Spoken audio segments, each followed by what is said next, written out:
کچھ لوگوں کو اللہ کی طرف راغب ہونے کے لیے غم کے ایک بہت بڑے جھٹکے کی ضرورت ہوتی ہے، ورنہ گناہوں میں مبتلا رب سے دور رہ کر ہی غفلت میں موت آ جاتی ہے۔ جب آپ کو محسوس ہو کہ آپ کا وجود، آپ کے الفاظ، آپ کی ذات کسی کے لیے بوجھ ہے، تو سب معاملات کو اور لوگوں کو وقت اور حالات پر چھوڑ دیں۔ یہ بات سمجھنا بہت مشکل ہے، لیکن سچ یہی ہے کہ اللہ تعالیٰ نے بہت سی تکلیفوں اور پریشانیوں میں خیر چھپا رکھی ہے۔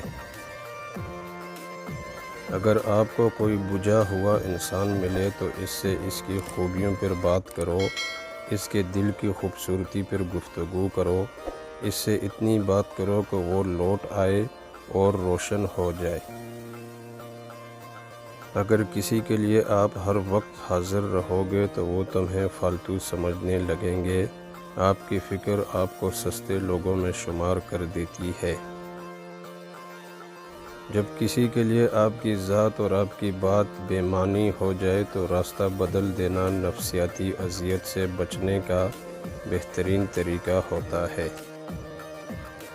جو آپ سے تنگ ہو اسے چھوڑ دیا کریں، اسے خود کو چھوڑ جانے کی زحمت بھی نہ دیں۔ بوجھ بننے سے یاد بن جانا بہتر ہے۔